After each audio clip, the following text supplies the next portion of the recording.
नमस्कार दोस्तों, स्वागत है आपके अपने YouTube चैनल संस्कृत अड्डा पर। दोस्तों, आज की जो वीडियो इसमें हम करने वाले हैं आपका जो हरियाणा में जो टीचर एलिजिबिलिटी जो टेस्ट है टीएसटी पीएचडी वाला, जिसके आगे जापराल में होने की संभावना रहेगी। तो आपके एग्जामों के लिए महत्वपूर्ण क्वेश्चन आज की वीडियो में हम यहाँ पर जा लेकर आए हैं, जिसमें आपके वेद साहित्य से जो एक क्वेश्चन है, क्योंकि आपके एग्जाम में वेद जो है यहाँ से भी क्वेश्चन जरूर पूछे जाएंगे। तो एग्जाम की दृष्टि से यहाँ पर सभी जो क्वेश्चन है महत्वपूर्ण है। और कल वाली जो वीडियो थी इसमें हमने इससे पहले के जो महत्वपूर्ण जो 50 क्वेश्चन जो इनको कंप्लीट किया था। तो आज की वीडियो में इससे आगे के जो महत्वपूर्ण क्वेश्चन है उन्हें हम करने वाले हैं। तो जिसमें हमारा यहाँ पर पहला क्वेश्चन है कि कठोपनिषद अनुसार महता परम किम अस्ति। तो जो कठोपनिषद है उसके अनुसार महत से परे किसे माना गया है? मनः, अव्यक्तम, पुरुष या फिर आत्मा। और इनके अनुसार जो है अव्यक्त को माना गया है, जो ऑप्शन बी में यहाँ पर दिया गया है। तो कठोपनिषद के अनुसार महत से परे अव्यक्त को कहा गया है। और कठोपनिषद का जो प्रथम अध्याय की जो तृतीय वल्ली है, इसका 11वां मंत्र है कि महता परम अव्यक्तात् पुरुषः परः पुरुषात् न परम किम चित्सा काष्ठा सा परा गति ही। तो इस प्रकार से जो है ये कठोपनिषद का प्रथम अध्याय की तृतीय वल्ली का तृतीय वल्ली का और जो 11वां यहाँ पर ये मंत्र है। कठोपनिषद की बात करें तो ये जो कठोपनिषद जो है ये आपका जो यजुर्वेद है, 4 वेद है, ऋग यजु साम और अथर्ववेद। तो जो यजुर्वेद है, क्योंकि इसके 2 भाग हैं, शुक्ल यजुर्वेद और कृष्ण यजुर्वेद। तो ये जो कृष्ण यजुर्वेद जो है इसके अंतर्गत आता है कठोपनिषद।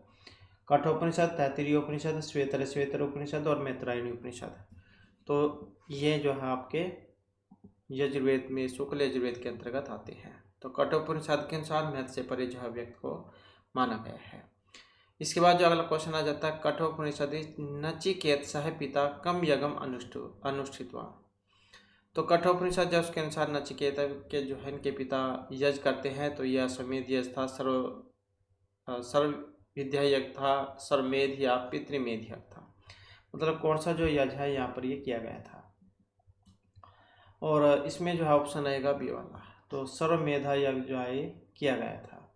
तो कठोपनिषद का संबंध कृष्ण यजुर्वेद जैसे की कटसागर से है। इसमें 2 अध्याय हैं और प्रत्येक अध्याय में 3-3 वालियाँ हैं। इसका जो प्रथम अध्याय है इसमें नचिकेता के पिता ने सर्वमेधा यज्ञ का अनुष्ठान किया था, जिसमें सब कुछ दान कर दिया जाता है। नेक्स्ट आ जाता है निरुक्त के जो यहाँ पर रचयिता माने गए, इसमें कात्यायन, यास्क, शौनक या फिर सायन। तो किन्हें माना गया है? आचार्य यास्क इन्होंने लिखा था निरुक्त। तो ऑप्शन सी वाला हो जाएगा इसमें। और ये वरुचि या कात्यायन कह देते हैं जिनको, इन्होंने वार्तिक लिखे थे। नेक्स्ट आ जाता है अहोकड़ चक्र अनुसारम बुधवार से स्वामी का शिव इंद्र है विष्णु, और या फिर जो है यहाँ पर हम यम को लगा लें, यम है। तो यहाँ पर जो ऑप्शन जो है जो बी है, मतलब विष्णु हूँ, तो इनको माना गया है। तो ये जो अवकहड़ चक्र अनुसार बुध अवसर के स्वामी जो है ये विष्णु को माना गया है। बुधवार का वारपति, बुधवार बुद्धि, हास, परिहास, अभिनय और कला, ये वनस्पतियों के ग्रह माने गए हैं। और इनके जो प्रधान देव हैं ये विष्णु को माना गया था। नेक्स्ट आ जाता है मीन मेष गति सूर्य का ऋतु परिकृतित है। हेमंत, ग्रीष्म, शिशिर या फिर वसंत है। तो मीन मेष गति सूर्य वसंत ऋतु परिकृतित है। तो हो जाएगा डी वाला। नेक्स्ट आ जाता है यमेन श्रेय प्रिय विवेचनम कस्याम उपनिषदि विद्यते वृद्धरण्य की सवास्य छांदोग्य या कठ उपनिषदि। तो यमेन श्रेय प्रिय विवेचनम कस्याम उपनिषदि विद्यते, और ये है कठ उपनिषदि। तो कठ उपनिषद कृष्ण यजुर्वेद की कठ शाखा से है और इसमें 2 अध्याय हैं, प्रत्येक अध्याय में 3-3 वालियाँ हैं। ये भी आप याद रखिएगा। कठोपनिषद में वासर्वा के जो पुत्र थे नचिकेता और यम, इनका संवाद है। यम के द्वारा श्रेय प्रेय का विवेचन प्रथम अध्याय की तृतीय वल्ली में किया गया है। कल हमने ये यम नचिकेता वाला जो है आपको इसकी क्या कुछ स्टोरी थी, जो 3 वर मांगे गए थे, तो उनके बारे में हमने कल पढ़ा था। तो कल वाली वीडियो आप देख लीजिएगा, इस वीडियो के अंत में मिल जाएगी अगर आपने नहीं देखी है। नेक्स्ट आ जाता है कठ उपनिषद संबद्धम अस्ति। तो कठ उपनिषद का संबंध है, तो जैसे कि हमने अभी बात की, तो यजुर्वेद में आता है। यजुर्वेद के अंतर्गत जो कृष्ण यजुर्वेद है, तो उसमें आता है कठ उपनिषद, क्योंकि यजुर्वेद की 2 भाग होते हैं, कृष्ण यजुर्वेद और शुक्ल यजुर्वेद। और शुक्ल यजुर्वेद में कौन कौन से हैं, ये तो कृष्ण में है। शुक्ल यजुर्वेद जो इसमें ईशावास्य उपनिषद और बृहदारण्यक उपनिषद ये वाले जाते हैं। नेक्स्ट है सस्यम इव मर्त्य पच्यते इति वचनम वर्तते। गीतायाम कठोपनिषदि गिरातर्जने या फिर नीति सत्के। और इसमें जो हमारा आंसर है ऑप्शन बी वाला, तो ये भी कठोपनिषद जो उसमें से लिया गया है, तो ये सूक्ति है कठोपनिषद में। नेक्स्ट है कठोपनिषदि नचिकेतसः याचिता द्वितीय वरा आसीत। तो कठोपनिषद के अनुसार नचिकेता के द्वारा मांगे गए दूसरा जो वर है ये था सौ पितृ परितोष आत्मज्ञान से प्राप्ति सौरभ साधन भूताग्नि विद्याम ज्ञानम या संसारिक सुख भोग प्राप्ति है। तो जैसे कि हमने पढ़ा था कल वाली वीडियो में, तो 3 वर यहाँ पर मांगे गए थे, तो ये दूसरा जो वर है उसकी बात यहाँ पर हुई है। कौन कौन से थे 3? पितृ परितोष था पहले में, दूसरा अग्नि विद्या वाला था, तीसरा आत्मज्ञान का था। तो कौन सा था यहाँ पर? ये वाला। तो ये था दूसरे नंबर का अग्नि विद्या वाला। पहले वाला ये वाला था सब पितृ परितोष, दूसरा अग्नि विद्या और तीसरा था आत्मज्ञान की प्राप्ति वाला। तो ये 3 वर जो मांगे गए थे। नचिकेता ने हमसे दूसरे वर्ग के रूप में स्वर्ग की साधनभूत अग्नि विद्या का ज्ञान मांगा था। नेक्स्ट आ जाता है विश्वजित नामक यजय भवति सवधेदानम सर्व शब्दानम सत्ता प्रधानम, या फिर यहाँ पर लगा लो धन प्रदान, धन देना। तो विश्वजित यज्ञ जो है इसमें क्या होता है? विश्वजित यज्ञ की बात करें तो इसमें सब कुछ दान दे दिया जाता है। मतलब ये विश्वजित नामक यज्ञ जो है इसमें यजमान के द्वारा सर्व दान का वर्णन प्राप्त होता है। और कठ उपनिषद जो उसमें आपको इनके बारे में देखने को मिलेगा। इसमें नचिकेता के जो पिता थे महर्षि उद्दालक, तो उन्होंने विश्वजित नामक यज्ञ किया था। और यज्ञ के उपरांत महर्षि उद्दालक पुरोहितों को बूढ़ी और जो निर गायें जो थे वो दान कर रहे थे, जिसको देखकर नचिकेता जो थे उनके मन में श्रद्धा का भाव उत्पन्न हो गया था कि ये क्या है, मतलब देने वाली जो चीज़ थी अच्छे वाली उसको छोड़कर जो ये बूढ़ी गायें जो थी उनको दे रहे थे।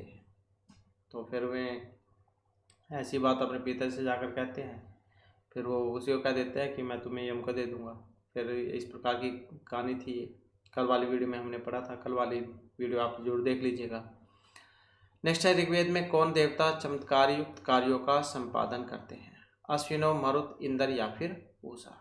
तो ऋग्वेद में कौन से देवता चमत्कार युक्त कार्यों का संपादन करते हैं? तो चमत्कार युक्त कार्यों का जो संपादन है तो ये अश्विन करते हैं, जो यहाँ पर ऑप्शन ए जो है इसमें दिया गया है। और अश्विन जो यहाँ पर देवता है इनकी बात करें तो 50 सूक्तों में इनकी स्तुति हुई थी। और जैसे 3 भागों में इनको बांटा गया है, पृथ्वी, अंतरिक्ष, धू, स्थानीय। तो इनको क्या है, धू स्थानीय देवता माना गया है। ऋषि भी आ जाते हैं एग्जाम में, तो ऋषि की बात करें तो कक्षीवान, ये यहाँ पर इसके ऋषि हैं। इनके अगर हम नामों की बात करें अश्विन की, तो न असत्या, दसना, मधुयुवा, ऋण्यवर्तनी, मघवाना, सुदानु, तो विस्मा, अधिग्रु, माधवी, नरह, निचेतास, शंभुगास्ति, युवयोनि, रुद्रवर्तनी, मनोजवत्सा, मधुपाणी, वृषणा, गोमगा, दिवनपात, अश्वमघा, सुबृहस्पति। तो ऐसे जो है यहाँ पर ये इनके नाम है, विशेषण है अश्विन देवता के। तो अश्विन जो है ये अत्यंत सुंदर और सदैव युवा अवस्था को प्राप्त होने वाले हैं। धौ इनके पिता, सूर्यपुत्री सूर्या इनकी पत्नी है, मधु इनका प्रिय पेय है, मार्ग, रथ, अंकुश सब मधुमेह है। ये युगल देवता प्राणियों को विपत्ति से मुक्ति दिलाने वाले और देवताओं के कुशल वैद्य हैं। इनका रथ अश्व, बैल, गढ़ियाल या पक्षियों के द्वारा खींचा जाता है। नेक्स्ट क्वेश्चन है हमारा, यजुर्वेद से निम्नलिखित भाष्यकारेषु का अर्वाचीनतम है। स्वामी दयानंद है, वट है, रावण या महिधर है। तो इनमें अर्वाचीन जो है माने गए हैं। अब अर्वाचीनतम कौन से हैं? तो ये जो ऑप्शन ए में दिए गए हैं स्वामी दयानंद है, तो इनको माना गया है। आर्य समाज के संस्थापक थे महर्षि दयानंद सरस्वती और आधुनिक युग में वेदों के पुनः उद्धारक। तो इन्होंने शुक्ल यजुर्वेद की संस्कृत और हिंदी की व्याख्या की थी और ऋग्वेद की व्याख्या मंडल 7 के सूक्त 80 तक ही ये व्याख्या कर सके थे। तो अचानक निधन हो गया था, तो उसके बाद फिर कंप्लीट नहीं कर सके थे। नेक्स्ट क्वेश्चन है, मोद शाखा केर्विदेन स संबद्ध वर्तते। ये जो मोद शाखा आती है, अब ये किस वेद के अंतर्गत आती है? मोद शाखा। मोद शाखा की अगर हम बात करें तो ऑप्शन रहेगा यहाँ पर बी वाला। तो अथर्ववेद जो इसमें आती है मोद शाखा। कितनी शाखाएं थी इसमें? 9 थी। पिपलाद, शौनक, मोद, स्तोद, जलद, जाजल, ब्रह्मवेद, देवदर्श, चाणवेद। तो ये 9 शाखाएं थी, जिनमें से इस समय 2 ही उपलब्ध हैं, पिपलाद और शौनक शाखा। तो 9 शाखाएं थी इसमें। तो ये मोद वाली जो अथर्ववेद में आ जाती है। अथर्वा ऋषि जो थे, इनके नाम पर इसका नाम पड़ा था और इसके ऋत्विक जो इनका नाम ब्रह्मा है, ब्रह्मा। कांडों में है, ये कांडों की संख्या 20 है, सूक्तों की संख्या 730 है, मंत्रों की संख्या 6000 है। अगला क्वेश्चन आ जाता है, बृहद देवताया कर्तास्ति। अब जो बृहद देवता है, इसके कर्ता यास्क, भारवी, शौनक या फिर कात्यायन है। तो बृहद देवताया कर्ता, और ये है ऑप्शन बी वाले, अर्थात शौनक है। तो बृहद देवता के कर्ता कौन है? शौनक। ऋग प्रतिशाख्य ऋग्वेद का एकमात्र उपलब्ध प्रतिशाख्य है और इसके रचयिता आचार्य शौनक है। और क्वेश्चन आ जाता है, शब्द ब्रह्मण उपलब्धि साधनम प्रतिमा च अस्ति। अब ये वेद, पुराण, काव्यम या इतिहास है। तो यहाँ पर ये किन के बारे में आई है? और इसका संबंध है वेद से। शब्द ब्रह्म की उपलब्धि साधन का प्रमाण वेद है। शब्द और अक्षर शब्द से ओंकार को ही शब्द तत्वात्मक ब्रह्मा के नाम से कहा गया है और यह ओंकार ही पर ब्रह्मा तथा अपर ब्रह्मा भी माने गए हैं। नेक्स्ट आ जाता है, वेद शाखासु शब्दानाम दृश्यते मुख्यत्वे प्रयोगः विचारः यत् शक्तित्वं किंचिद अन्यत्। तो वेद शाखासु शब्दानाम मुख्यत्वेन यत् शक्तित्वं दृश्यते, जो ऑप्शन सी में है। अगला क्वेश्चन आ जाता है, एक पद आगमा विद्या युक्ता भवति चिद रूपेण, अचिद रूपेण, चिद अचिद रूपेण या प्रणव रूपेण। तो एक पद आगमा विद्या युक्त भवति, और जो ऑप्शन यहाँ पर डी जो इसमें दिया गया है, अर्थात परवण रूपेण। तो ये इसमें एक मंत्र भी आता है, सत्य विशुद्ध स्तर उक्ता विद्या एवं पद आगमा युक्ता प्रणव रूपेण सर्व आवध विरोधनी। कि यह जो व्याकरण है विद्या, यह व्याकरण विद्या सभी वाद प्रवादों का अविरोधी तत्व के रूप में वर्णन किया गया है और यह प्रणव ओमकार स्वरूप से युक्त है। तो यहाँ पर एक पदागमा विद्या प्रणव रूपेण युक्ता भवति। नेक्स्ट है, उपनिषत्सु त्रीणि वराणि काव्यानि होते हैं। तो उपनिषद जो है इसमें 3 वर नचिकेता के द्वारा मांगे गए थे हमसे, तो ऑप्शन ए वाला हो जाएगा। तो 3 वर मांगने वाले थे नचिकेता, इन्होंने हमसे मांगे थे 3 वर। ये पिता की प्रसन्नता, दूसरा नचिकेता अग्नि, आज से अग्नि आपके नाम से जानी जाएगी, और आत्मज्ञान, आत्म विषय ज्ञान। तो 3 वर जो उन्होंने ये मांगे थे। नेक्स्ट है, षट्सु वेदांगेषु प्रधान वेदांग वर्तते। तो 6 वेद के अंगों में प्रधान है। वेद के 6 अंग होते हैं, शिक्षा, कल्प, व्याकरण, ज्योतिष, छंद। तो इसमें प्रधान कौन सा माना गया है? प्रधान जो है व्याकरण को माना गया है और इसकी उत्पत्ति वेद पुरुष के मुख से मानी गई है, जैसे छंदों के पांव से मानी गई है। और यहाँ पर ये जो आप वेद के 6 अंग भी देख सकते हैं। तो वेदांग हिंदू धर्म का ग्रंथ है। वेद के अर्थ ज्ञान में सहायक शास्त्र वेदांग कहलाते हैं। शिक्षा, कल्प, व्याकरण, ज्योतिष, छंद, ये 6 वेद के अंग हैं। पतंजलि का स्पष्ट मत है कि वेदों की रक्षा उसके अंग ही करते हैं। रक्षार्थम वेदानामाध्यम व्याकरण। पाणिनि ने इन 6 अंगों का उल्लेख पाणिनि शिक्षा में इस प्रकार से यहाँ पर किया था। तो ये जो श्लोक है इसके माध्यम से भी आप यहाँ पर देख सकते हैं। छंद है पादौ तो वेदस्य, मतलब छंद की उत्पत्ति या वेद पुरुष के पांव से मानी गई है। हस्त कल्प पठ्यते, और हाथ की कल्प से। ज्योतिषाम नयनम, ज्योतिष जो है मतलब इनकी चक्षु से। और निरुक्तम श्रोत्र मुच्यते, और निरुक्त की श्रोत्र से मानी गई है। शिक्षा घ्राणम तो वेदस्य, शिक्षा की नाक से।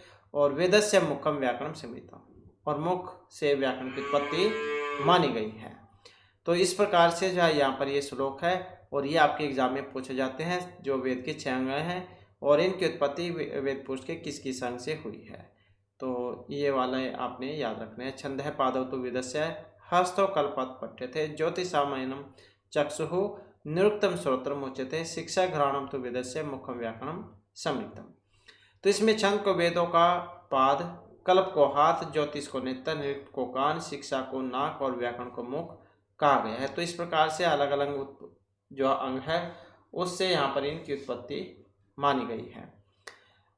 अब शिक्षा क्या है? इसमें वेद मंत्रों के उच्चारण करने की विधि बतलाई गई थी। स्वर एवं वर्ण आदि के उच्चारण प्रकार की जहाँ शिक्षा दी जाती है उसे शिक्षा कहा जाता है। इसका उद्देश्य, मुख्य उद्देश्य वेद मंत्रों के अविकल यथास्थिति विशुद्ध उच्चारण किए जाने का है। शिक्षा का उद्भव और विकास वैदिक मंत्रों के शुद्ध उच्चारणों के द्वारा उनकी रक्षा के उद्देश्य से हुआ है। कल्प की अगर हम बात करें तो वेदों के किस मंत्र का प्रयोग किस क्रम में करना चाहिए इसका कथन किया गया है। इसकी 3 शाखाएं हैं, श्रोत्र, गृह और धर्म सूत्र। कल्प वेद प्रतिपादित कर्मों का भलीभांति विचार प्रस्तुत करने वाला शास्त्र है। इसमें यह संबंधी नियम दिए गए हैं। व्याकरण की अगर हम बात करें तो इसमें प्रकृति और प्रत्यय आदि के योग से शब्दों की सिद्धि और उदात, अनुदात तथा शब्द स्वरों की स्थिति का बोध होता है। वेद शास्त्रों का प्रयोजन जानने तथा शब्दों का यथार्थ ज्ञान हो सके, इसलिए इसका अध्ययन आवश्यक है।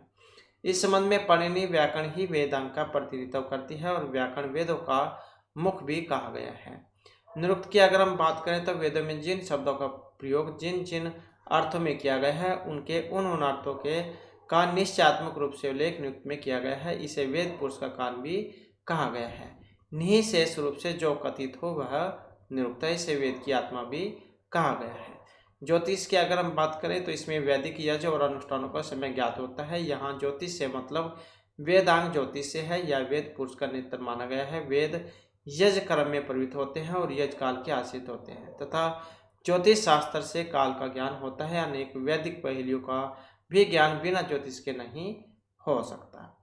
तो छंद की अगर हम बात करें तो वेद में प्रयुक्त गायत्री, उष्णिक आदि छंदों की रचना का ज्ञान छंद शास्त्र से होता है। पिंगलगोन जो उनका है छंद शास्त्र। गायत्री, उष्णिक, अनुष्टुप, वृत्ति, पंक्ति, त्रिष्टुप, जगती ऐसे हैं। सबसे पहला जो छंद है वो गायत्री छंद है, 24 अक्षर इसमें होते हैं। तो इसे वेद पुरुष के पैर कहा गया है। यह छंद वेदों का आवरण है। छंद नियत अक्षर वाले होते हैं। इनका उद्देश्य वैदिक मंत्रों के समुचित पाठ की सुरक्षा भी है। तो इस प्रकार से जो यहाँ पर ये 6 वेद के अंग माने गए हैं और कहाँ से इनकी उत्पत्ति होती है। तो इसके साथ ही आप जो है यहाँ पर ये भी आज में याद रखिएगा। नेक्स्ट आ जाता है वैदिक वांग में ध्वनि विज्ञान से प्राचीन नाम अस्ति। अब वैदिक वांग में ध्वनि विज्ञान का प्राचीन जो नाम है,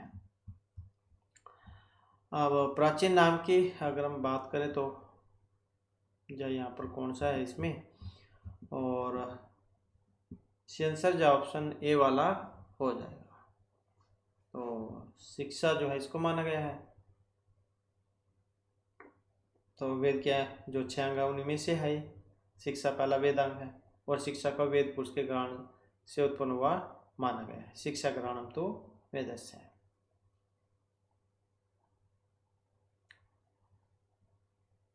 वाला क्वेश्चन है हमारा। और एक और जो जैसे ऋग्वेद है, ऋग्वेद क्योंकि इसमें भी आती है शिक्षा ग्रंथ या प्रतिशाख्य, तो ऋग्वेद जो इसमें पाणिनीय शिक्षा है, ये आप याद रखिएगा। पाणिनीय शिक्षा ऋग्वेद में है और ऋग प्रतिशाख्य है, ये भी ऋग्वेद में है। और नारदीय शिक्षा, ऋगतंत्र शिक्षा और पुष्यसूत्र प्रतिशाख्या ये सामवेद में है। और मांडुक्य शिक्षा ये अथर्ववेद में है। अगला क्वेश्चन है अधोलिखितेषु का वैदिक भाषा या विशेषता नास्ति। वैदिक भाषा की विशेषता नहीं है। स अनासिक स्वराणाम प्रयोग है, लेट लकार से प्रयोग है, तुमनार्थ तव प्रत्यय प्रयोग है या कत्वार्थे तमें प्रत्यय प्रयोग है। तो वैदिक भाषा या विशेषता न अस्ति। तो कौन सी? ऑप्शन डी वाली, कत्वार्थे तमें प्रत्यय प्रयोग।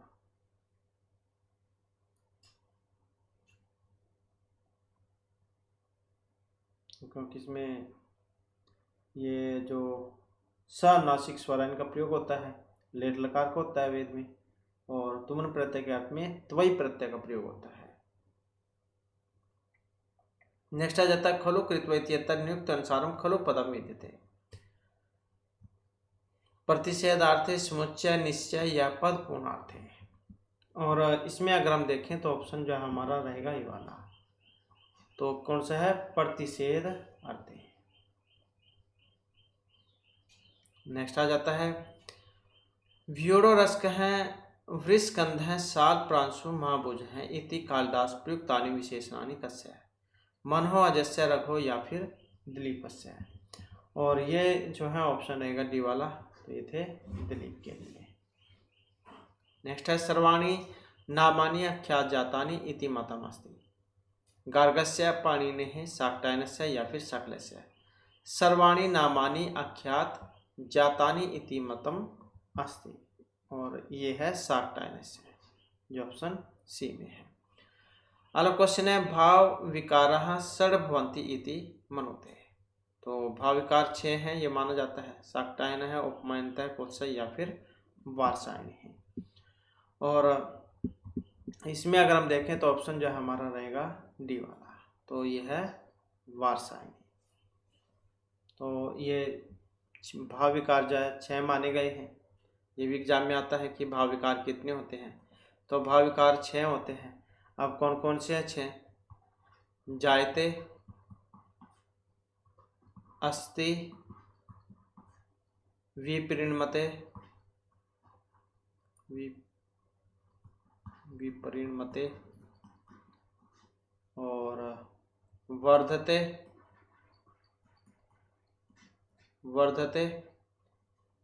अक्षयते,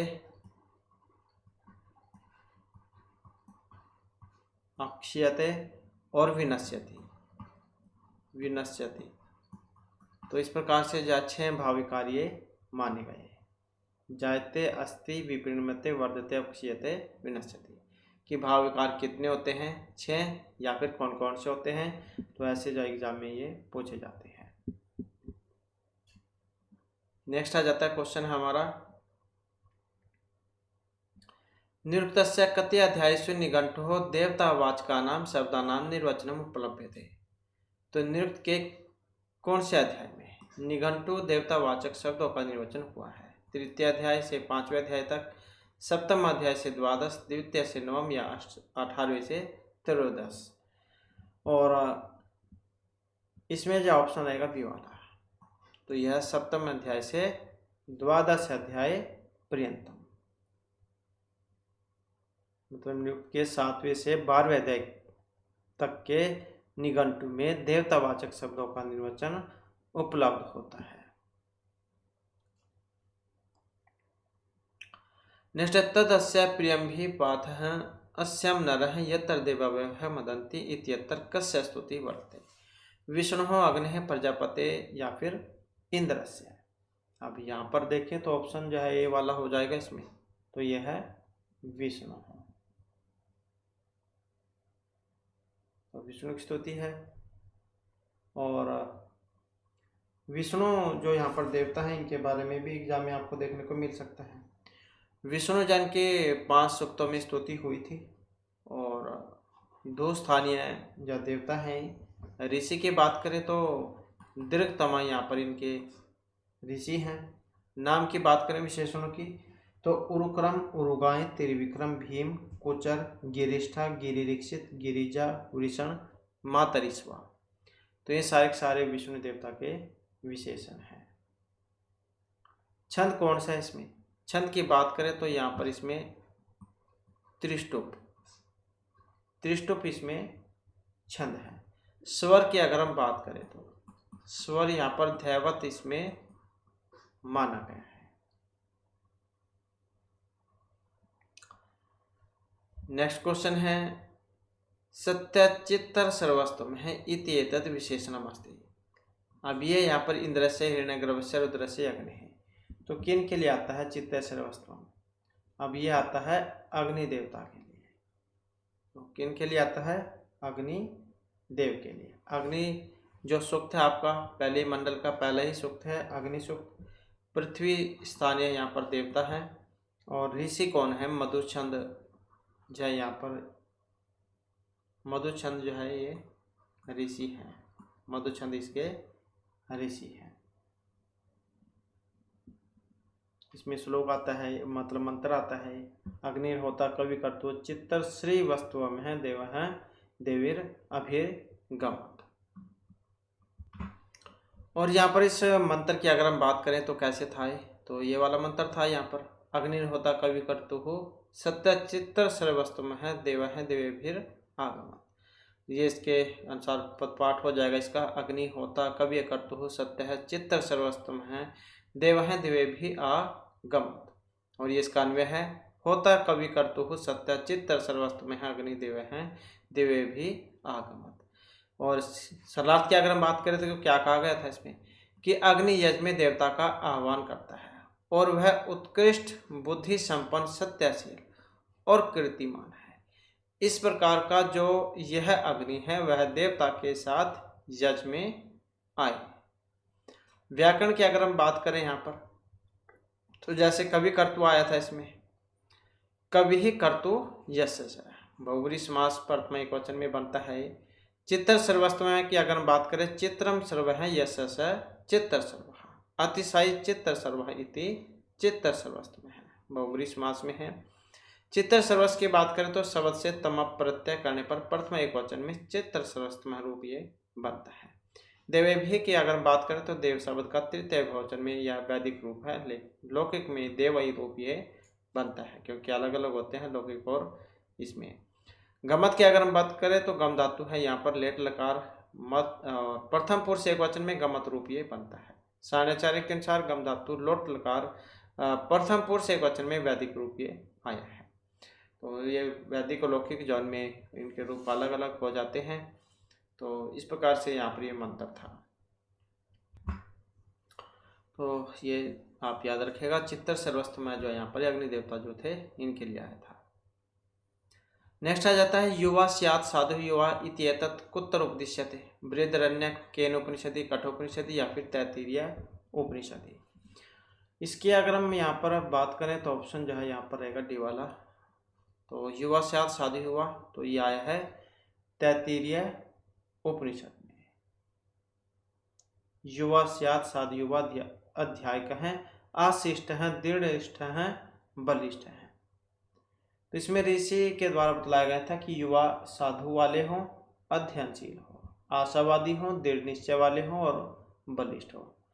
तो तैत्तिरीय उपनिषद कृष्ण यजुर्वेद की तैत्तिरीय शाखा से संबंधित है।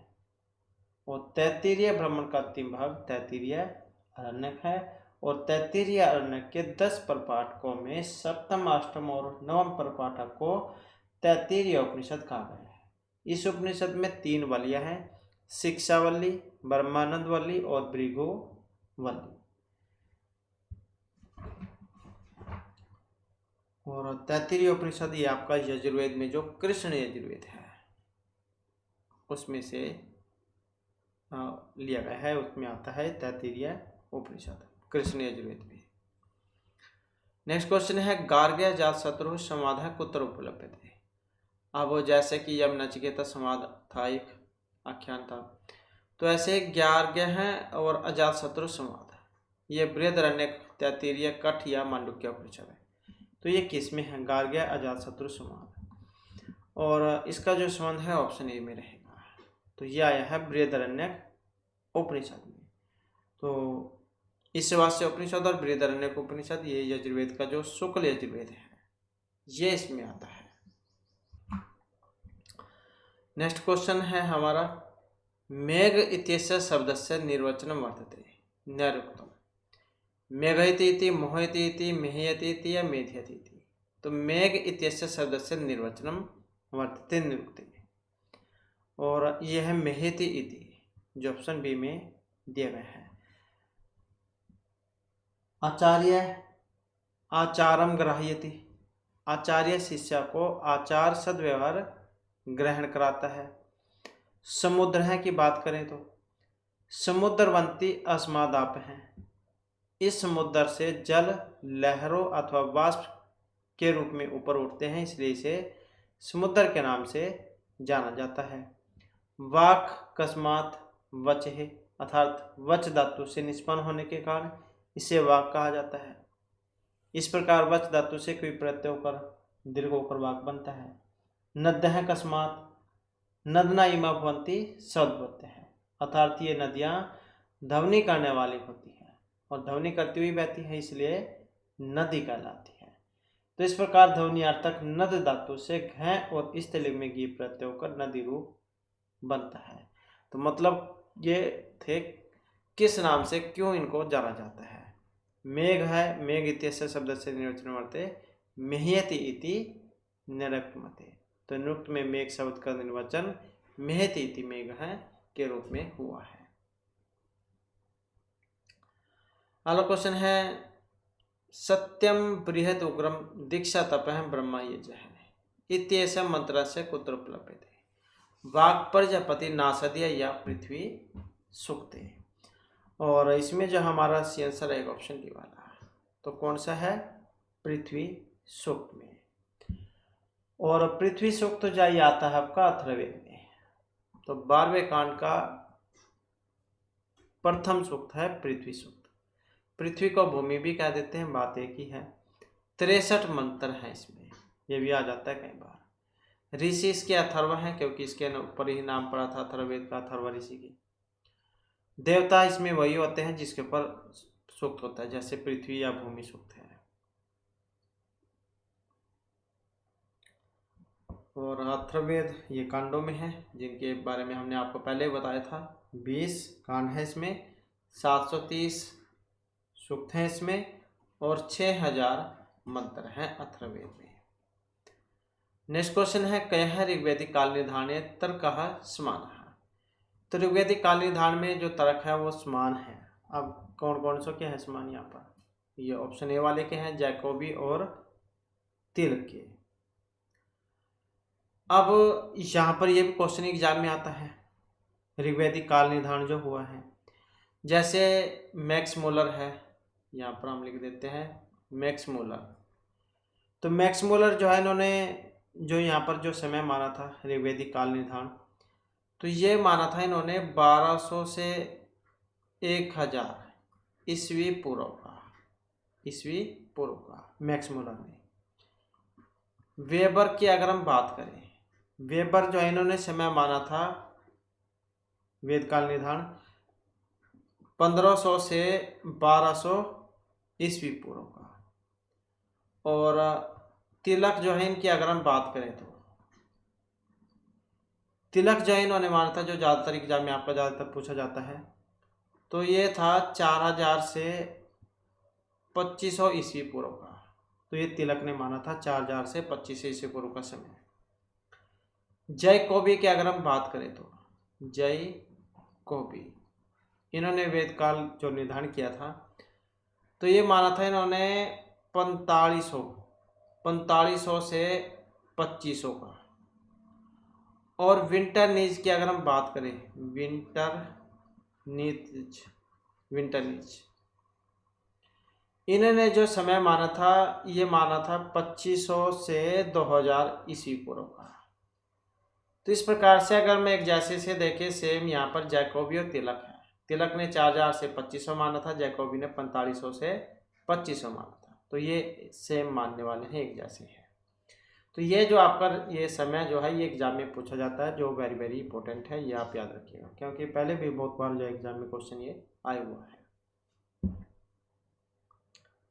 नेक्स्ट आ जाता है हमारा यहाँ पर क्वेश्चन, कठोपनिषदि क्रम वर्तते। अब कठोपनिषद जो है, इनका क्रम यहाँ पर माना गया है। क्रम की अगर हम बात करें तो ऑप्शन जो है यहाँ पर बी वाला इसका हो जाएगा। तो इसी प्रकार का है इसमें क्रम। आत्मा, आत्मा क्या है? रथ ही है। शरीर क्या है? रथ है। बुद्धि सारथी है, चलाने वाली है। और मन ये परिग्रह है। तो हमारा शरीर ऐसे ही होता है, आत्मा रथी, शरीर रथम, बुद्धि सारथी और मन परिग्रह। तो इस प्रकार से है ये। कठोपनिषद में आपको इनके बारे में देखने को मिलेगा। प्रथम अध्याय की तृतीयावली का 3 नंबर का श्लोक है, जिसमें आपको इनके बारे में बतलाया गया है। आत्मानम रथिनम विधि शरीरम रथिमेव बुद्धिम तो सारथिम विधिम मन है परिग्रहिम एव जय। तो एक कठोपनिषद में आया था ये वाला। नेक्स्ट है उपनिषदाम वेद अनुसारी क्रम वर्तते। अब यहाँ पर भी इनका जो क्रम है वो बताना है। क्रम की बात करें तो ऑप्शन ए को माना गया था इसमें, उपनिषद का वेद के अनुसार क्रम। तो जैसे ऋग्वेद है, ऋग्वेद में कौन से हैं? तो यही है ऐतरेय उपनिषद। और कौन सा है ऐतरेय के अलावा? ऐतरेय उपनिषद और कौशिक की उपनिषद और वास्कल उपनिषद। ऐतरेय, कौशिक की और वास्कल उपनिषद, ये है आपके ऋग्वेद में। यजुर्वेद की अगर हम बात करें तो ये वाला हो जाएगा, क्योंकि 2 भागों में बटा हुआ है यजुर्वेद, तो शुक्ल और कृष्ण में।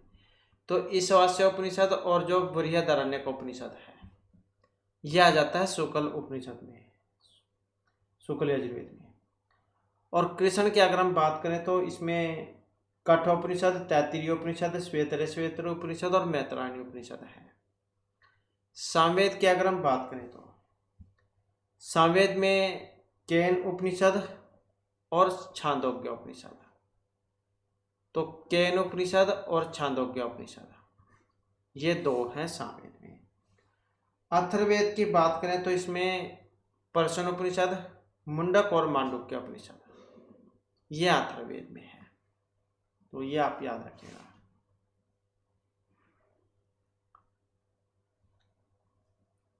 नेक्स्ट आ जाता है अधोलिखित का उपनिषद काली नाम। स्त्री नाम प्रकार है। तो उपनिषद कालीन स्त्रियों के प्रकार ऋषिका, शिष्या, सुनृत, वादनीय, सदोदोत्बहा। और ये जो ऑप्शन ए में आई है तो यह है ऋषिका। तो ऋषिका जो ये उपनिषद कालीन स्त्री का प्रकार है। और उपनिषद जो उपनी और सदरी धातु से बना है। उपनिषद का मतलब होता है गुरु के पास बैठकर विद्या ग्रहण करना। तो ये ऋषिका माना गया था। नेक्स्ट है भाव प्रधानम आख्यातम सत्व प्रधानानि नामानि इत्युक्ति ही कुत्र उपलभ्यते। मीमांसक अनुक्रमणिक्याम निरुक्ते अर्थ संग्रह या तर्क संग्रह। और इसका जो संबंध है ऑप्शन रहेगा सी से। तो कहाँ पर है ये? निरुक्त में है। और अब ये निरुक्त के बारे में आता है। निरुक्त में शब्दों का जो विभाजन है वो 4 प्रकार से हुआ था। नाम, आख्यात, उपसर्ग और निपात में। नाम, आख्यात, उपसर्ग और निपात, तो इस प्रकार से जो है निरुक्त में शब्दों का विभाजन हुआ था 4 प्रकार में, नाम, आख्यात, उपसर्ग और निपात में। और निरुक्त जो है इसमें यास्क ने निघंटु में गिनाए गए वैदिक शब्दों की व्याख्या की थी। निघंटु में 5 जो है अध्याय हैं और निरुक्त में 12। निघंटु में 5 अध्याय और जो है निरुक्त में 12 अध्याय हैं। तो 2 प्रक्षिप्त अध्याय और जोड़ दिए गए थे इसमें, तो फिर 14 हो जाते हैं। और शब्दों का विभाजन 4 प्रकार में हुआ है, नाम, आख्यात, उपसर्ग और निपात में। नाम क्या है? सत्व प्रधानानि नामानि, जो सत्व प्रधान हो उसे नाम कहते हैं। सत्व का मतलब है सद क्रिया से, सिद्ध क्रिया से, यथा पाठ। आख्यात है भाव प्रधानम, जैसे पढ़ना। उपसर्ग, आचार्य यास्क ने उपसर्गों का निश्चित लक्षण तो नहीं बताया था, तो शाक्टायन जन के मत के अनुसार न निर्बद्ध उपसर्ग अर्थ निरअहु इति शाक्टायन है उपसर्ग से युक्त होने पर नाम तथा ख्यात में भिन्नता आ जाती है। निपात की अगर हम बात करें, उच्चवचेषु अर्थेषु निपतन्ति निपातः, अर्थात अनेकार्थक होने के कारण इन्हें निपात कहा गया है। और निपात जो है ये 3 प्रकार के होते हैं, उपमा, क्रम उपसंज्ञार्थक और पादपूर्णार्थक। उपमार्थक, क्रम उपसंग्रहार्थक और पादपूर्णार्थक। तो निपात को 3 प्रकार में बांटा गया है। अगला क्वेश्चन है, विद्या अमृतम आश्नुते उक्ति है अस्या मूल स्रोतः अस्ति। ये मंत्र आया था, तो उसके अंदर से लाइन है यहाँ पर, विद्याम च यद तद वेदः उभयम सह अविद्या मृत्युम तीर्थवा विद्यम अमृतम आश्नुते। ईशावास्य उपनिषद में से है, ये पढ़ना चाहते हैं तो 11 मंत्र आपको यह मिल जाएगा। और यहाँ पर ये इसमें मंत्र भी आया था, देख सकते हैं आप, विद्याम च अविद्याम च यह तद्वेद उभयम सह अविद्या मृत्युम तीर्थवा विद्यम अमृतम आश्नुते, कि जो विद्या और अविद्या इन दोनों को एक साथ जानता है वह अविद्या से मृत्यु को पार करके विद्या से अमृतों को प्राप्त कर लेता है। क्योंकि ऐसा ही है, इसलिए विद्या और अविद्या अर्थात देवता ज्ञान और कर्म, इन दोनों को जो एक साथ एक ही पुरुष अनुष्ठान किए जाने योग्य जानता है, इस प्रकार समुच्चय करने वाले को ही एक ही पुरुषार्थ का संबंध कर्म से होता है। तो यही अब यहाँ पर कहा गया है, तो ये आप याद रखिएगा यहाँ पर। तो 11वें नंबर का मंत्र है, पढ़ना चाहते हैं आप तो आप पढ़ सकते हैं। नेक्स्ट आ जाता है, अधोलिखितानि सुभाषितानि संबंधित ग्रंथेभ्यः सुमेलियन शुद्ध विकल्पम चुन। तो इनका जो सही जो है वो आपने यहाँ पर जो बताना है, और सही में हम देख लेते हैं ऑप्शन सी जो है इसको यहाँ पर माना गया है। तो सही देख लेते हैं यहाँ पर किस तरीके से है इसका। तो समानी व आकोति ही समाना हृदयानि वा, तो इसका जो संबंध है ये कहाँ से लिया गया है, तो शुक्ल यजुर्वेद जो है, शुक्ल यजुर्वेद इसमें से लिया गया है। और सत्यम ज्ञानम अनंतम ब्रह्म कहाँ से लिया गया है, तो तैत्तिरीय उपनिषद जो उसमें से लिया गया है। और समगस्त्यम सैवधम सैवमनांसी जानता, तो कहाँ से है, ऋग्वेद में से है। और आत्मवार्य द्रष्टव्य श्रोतव्य मंतव्य निधियासितव्य है, तो ये बृहदारण्यक उपनिषद में से लिया गया है। सबसे बड़ा अरण्यक है ये बृहदारण्यक उपनिषद, तो ये भी जो एक बार आया हुआ था, इतना भी आप याद रखिएगा। तो इस प्रकार से इनका यहाँ पर मिलान हो जाएगा। नेक्स्ट आ जाता है, कठोपनिषदि नचिकेतसा याचित वरदानानि यथा क्रम संयोज्य शुद्धम विकल्पम चुनो। तो जैसे कि ऊपर हमने पहले क्वेश्चन आए थे इनके बारे में पढ़ा था, 3 बार जब मांगे गए थे इनके द्वारा, तो कौन कौन से थे वही है यहाँ पर। तो सबसे पहला जो इसमें पितृपारिदोष था, फिर दूसरे नंबर का ये अग्निविद्या वाला था, तीसरा आत्म तत्व ज्ञान था। तो ऐसा क्रम है इनका, तो इस प्रकार से इसका हो जाएगा। अगला क्वेश्चन आ जाता है अग्नि यम यगम अध्वरम विश्वतः परिभुवसी स देवेशु घस्ति अत्तर मंत्र से ऋषि वर्तते मधुछंद सोम कर्णव्य। अब इसमें ऋषि कौन है? तो मधुछंद है अग्नि सूक्त, उसमें से है अग्नि यम यगम अध्वरम विश्वतः परिभुवसी स देवेशु घस्ति। तो इस मंत्र में ऋषि कौन हो जाएंगे? मधुछंद हो जाएंगे। अग्नि सूक्त जो उसमें से है मतलब देवता तो अग्नि हो जाएंगे। इसमें छंद गायत्री हो जाएगा। इसमें गायत्री छंद, गायत्री छंद है इसमें। नेक्स्ट आ जाता है अधस्तनेषु वाक्येषु सत्यम विकल्पम चुनत। तो इसका भी जो यहाँ पर सही है वो कौन से वाला यही बताना है। सही की बात करें तो कौन सा हो जाएगा इसमें? होता इति अग्नि विशेषणम मध्य उत्सह विष्णु पद और वृद्धि सर्वा विषव देवा सुक्त विदिते। सही कौन सा है इसमें? अब इसमें सही है कौन सा? ये वाला। तीनों तीनों ठीक है। तो होता अग्नि का विशेषण, मध्य उत्साह ये विष्णु के लिए है और वृद्धि सर्वा ये विषव देवा सुक्त से है। तो तीनों बातें ठीक है। नेक्स्ट आ जाता है क्वेश्चन निरुक्तम इति वेदांग से संबंध अस्ति। तो वेद का अंग का संबंध ज्योतिष शास्त्र पद निर्वचन मंत्र उच्चारण या वैदिक यज्ञ से है। तो इनका जो संबंध है ऑप्शन सी से हो जाएगा। तो किससे है? पद निर्वचन से है। और निरुक्त नामक ग्रंथ निघंटु का ये निर्वचन करता है। 3 निघंटु है इसमें, 3 या ऐसे भी आ जाता है कि कितने हैं कांड इसमें। तो 3 कांड हैं। कौन कौन से हैं? एक तो निघंटु कांड हो गया, निघंटुक कांड, निघंटु कांड यह है 1 से 3 अध्याय तक।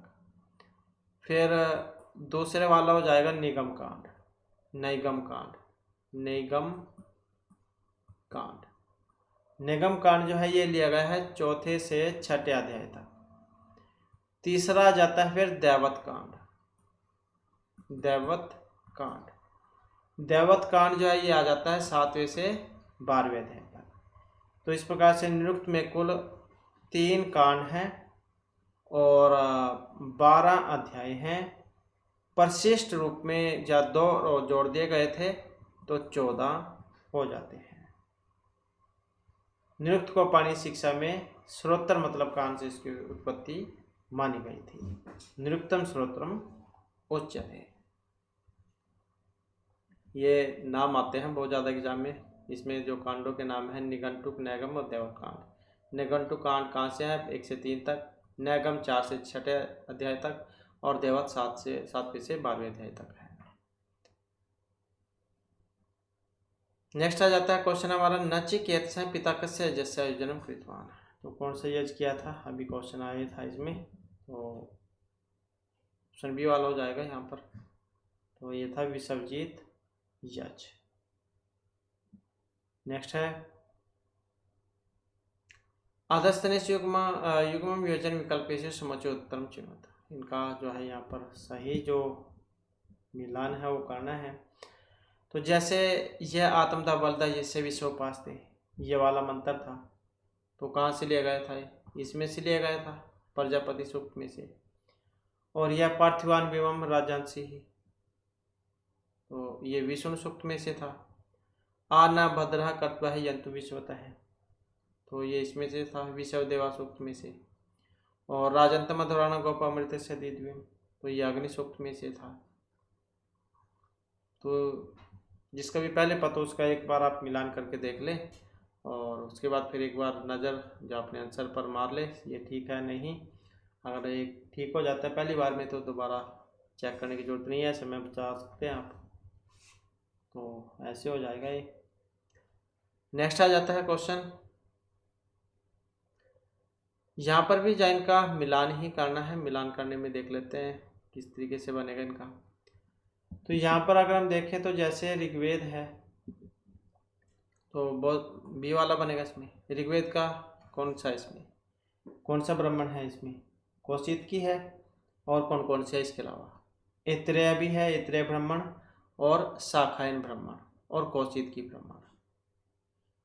तो ऐत्रेय ब्राह्मण, शाखायन या कौशिक की? शाखायन या कौशिक की ब्राह्मण। तो ये दो हैं, ऐत्रेय ब्राह्मण, शाखायन या फिर कौशिक की ब्राह्मण। तो ये है ऋग्वेद में। यजुर्वेद की अगर हम बात करें तो फिर कौन सा इसमें? ये वाला है, शतपथ ब्राह्मण, माद्यदिन एवं कन्नव। शतपथ ब्राह्मण, माद्यदिन एवं कन्नव ब्राह्मण है। ये तो है शुक्ल यजुर्वेद में। कृष्ण की अगर हम बात करें तो इसमें तैत्तिरीय ब्राह्मण, मैत्रायणी, कठ और कपिस्थल ब्राह्मण है। तैत्तिरीय, मैत्रायणी, कठ और कपिस्थल, ये कृष्ण यजुर्वेद में है। सामवेद की अगर हम बात करें तो सामवेद में कौन सा है? तो ये है, सामवेद में पंचमीस, षड्वीस, छांदोग्य, संविधान, आर्षेय, देवताध्याय, संहिता उपनिषद, वंश और जैमिनीय ब्राह्मण, ये हो जाएंगे। और अथर्ववेद में एक अकेला ही है, गौपथ ब्राह्मण। तो ऐसे हो जाएगा इनका मिलान। और ये तांड्या जो है, हो सकता है बहुत सारे को तांड्या न सुना हो, पंचविंश ब्राह्मण सुना हो, तो इसको पंचविंश ब्राह्मण भी कह देते हैं, पंचविंश। तो पंचविंश जो है ब्राह्मण, ये भी कह देते हैं। तो ये भी आप याद रखिएगा, पंचविंश ब्राह्मण, तांड्या ब्राह्मण या पंचविंश, ये इसी का नाम है।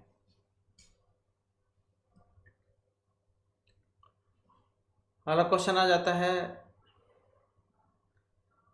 यत जागृता दूरम उदयाति देव है इत्यनेन समझ सूक्तम अस्ति। अब ये भी सूक्ति है, उसके अंदर से लाइन आई थी। और कहाँ से लिया गया है? तो जो शिव संकल्प सूक्त है उसमें से लिया गया है। शिव संकल्प सूक्त की अगर हम बात करें तो 6 मंत्र है इसमें।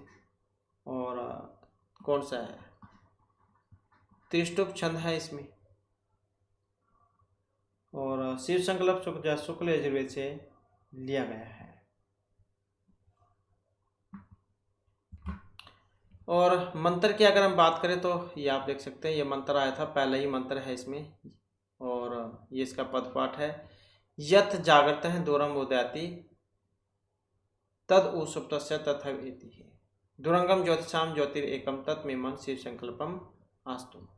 ये इसका अन्वय हो जाएगा यहाँ पर, जागृत है यत दैवम मन है दूरम उत सुप्तस्य तद उ तथा एवेति दुरंगम ज्योतिषाम एक ज्योति में तत्मन है शिव संकल्पम अस्तु। सलार्थ की अगर हम बात करें तो क्या इसकी हिंदी थी कि जब कोई पुरुष जागृत अवस्था में रहता है तब उसका दिव्य मन जिस प्रकार से दूर जाता है वह ही सुप्त अवस्था में वैसे ही उसी प्रकार से पुनः आता है। तो इस प्रकार जो दूर जाने वाला और ज्योतिषों में अद्वितीय मेरा मन वह शुभ संकल्प से युक्त हो। ये लाइन जो आपको इसमें लास्ट में देखने को मिलेगी, तत्मे मन शिव संकल्पम अस्तु, ये वाली। यहाँ पर व्याकरण की अगर हम बात करें, उदयाति आया था इसमें, उत पूर्वक एण धातु लट लकार प्रथम पुरुष एकवचन में रूप बनता है उदयाति। दैवम की अगर हम बात करें तो देव शब्द से अण प्रत्यय करने पर प्रथम एकवचन में रूप बनता है दैवम। दुरंगम की बात करें तो दुरम गस्ती इति विग्रह में दूर पूर्वक गम धातु से खस प्रत्यय करने पर दुरंगम रूप बनता है। तो ऐसे जो यहाँ पर ये मंत्र आया था, पहला ही मंत्र है शिव संकल्प सूक्त में। अगला क्वेश्चन है, यम कर्मदस्य अवसर ततः भाने इत्यत्र अवसर पदस्य का अर्थ है बलेन कर्मणा बलार्थम या फिर रक्षणार्थम। तो क्या है? और यहाँ पर अगर हम देखें तो ऑप्शन जो है हमारा डी वाला हो जाएगा। तो ये था रक्षणार्थम। तो यम कर्मदस्य अवसर ततः भाने इत्यत्र अवसर पदस्य अत्र रक्षणार्थम अस्ति। और ये लिया गया है हिरण्यगर्भ सूक्त से। हिरण्य जो गर्भ सूक्त है, हिरण्यगर्भ सूक्त है, वहाँ से लिया गया है। 10वें मंडल का 121वां सूक्त है हिरण्यगर्भ सूक्त। देवता इसमें ये प्रजापति है। और छंद की बात करें तो छंद जो है इसमें त्रिष्टुप है। तो कौन सा छंद है यहाँ पर? इसमें त्रुष्टुप छंद है। यम करंदसी आवसा ततः बान्य वक्षता मनसा रेजवानी यत्रादि सोर उदित है भांति कस्मी देवा विश्वदेव। ऐसा यहाँ पर ये मंत्र आया था। प्राणियों की रक्षा के लिए स्थिर बनाए गए तथा मन से कांपते हुए धूलोक और पृथ्वीलोक जिस प्रजापति की ओर देखते हैं, जिसे आधार बनाकर सूर्य उदित होकर चमकता है, किस देवता के लिए विधान करें। तो ऐसा आया था यहाँ पर ये।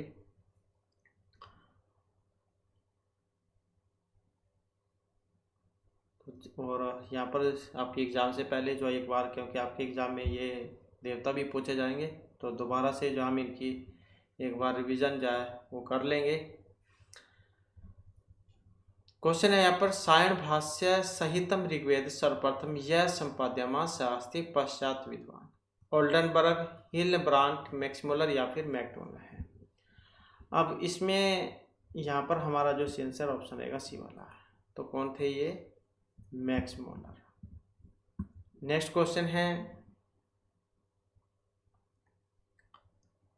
अधस्थनेषु कृष्ण यजुर्वेदी उपनिषदम नास्ति। ये ऐसे क्वेश्चन जरूर आपको देखने को मिलेंगे जिसमें नहीं वाला पूछा गया हो। तो कृष्ण यजुर्वेदी उपनिषद नहीं है, कौन से वाला? ये वाला, क्योंकि केन उपनिषद और छांदोग्य उपनिषद ये दोनों ही सामवेद में आते हैं, तो ये इसमें नहीं है। तो तैत्तिरीय उपनिषद, कठोपनिषद, श्वेतर और मैत्रायणी उपनिषद ये आपके कृष्ण यजुर्वेद के अंतर्गत आते हैं, क्योंकि ऋग्वेद में जो है ये ऐतरेय उपनिषद, कौशितकी और भास्कर उपनिषद है। यजुर्वेद में आपके ईशावास्य उपनिषद और बृहदारण्यक उपनिषद है। ये शुक्ल में है। कृष्ण में कठोपनिषद, तैत्तिरीय, श्वेतर, मैत्रायणी उपनिषद है। सामवेद में केनोपनिषद और छांदोग्य उपनिषद है। और अथर्ववेद की बात करें तो इसमें पर्शनोपनिषद, मुंडक और मांडुक्य उपनिषद है। तो ऐसे हैं। और यही हमारे आज क्लास और महत्वपूर्ण क्वेश्चन थे। नेक्स्ट वीडियो इसमें आपके लिए नए जो महत्वपूर्ण क्वेश्चन हम लेकर आएंगे। और हमारे साथ अंत बनाने के लिए धन्यवाद।